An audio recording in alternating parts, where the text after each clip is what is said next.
আসসালামু আলাইকুম। আজ আমি আপনাদেরকে খুব একটা অদ্ভুত একটা বিদ্যা দিব শয়তানের বাইবেল কিতাব থেকে, যেটা মালদার পুরুষকে বশীকরণ। মালদার পুরুষ বলতে কী বোঝায়? যেসব পুরুষের অনেক বেশি টাকা পয়সা, আপনি শুধু তাকে টাকা পয়সার জন্য বশীকরণ করতে চান, করতে পারেন। অন্য কোনো ইস্যু বা অন্য কোনো কিছু নিয়ে আপনি এটা করতে পারবেন না, যে তাকে বিয়ে করবেন এরকম কিচ্ছু না। মোট কথা, কোনো পুরুষকে আপনি আকর্ষিত করতে চান আপনার প্রতি শুধুমাত্র তার টাকার জন্য, বা তাকে দিয়ে আপনার কোনো স্বার্থসিদ্ধি করবেন, এরকম মালদার পুরুষ বশীকরণের জন্য বেসিক্যালি এটা প্রয়োগ করা হয়।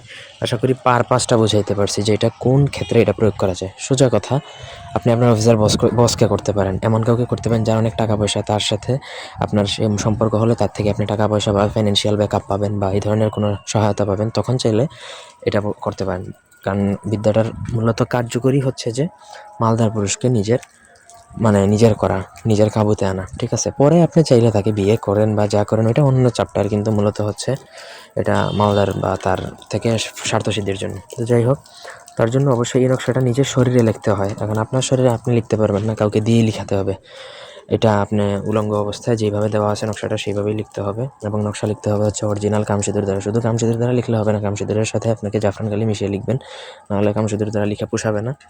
লিখে আপনার সাথে কি করবেন, এটা লিখবেন আপনার শরীরে, যেই বক্ষে বা বুকের স্তনের মিলিয়ে, যেভাবে আপনার বুক থেকে শুরু করে যেভাবে মিলিয়ে লেখার কথা আপনি সেভাবে লিখবেন, স্ক্রিনে যেভাবে দেওয়া আছে। লিখে আপনি ওই পুরুষের সাথে আপনি দেখা করবেন। ঠিক আছে, যেই পুরুষের জন্য করবেন এটা লিখে নিচে অবশ্যই তার নামটা লিখে দিবেন আরবিতে, বা বাংলায় লিখলে হবে। তারপর তার সাথে দেখা করবেন।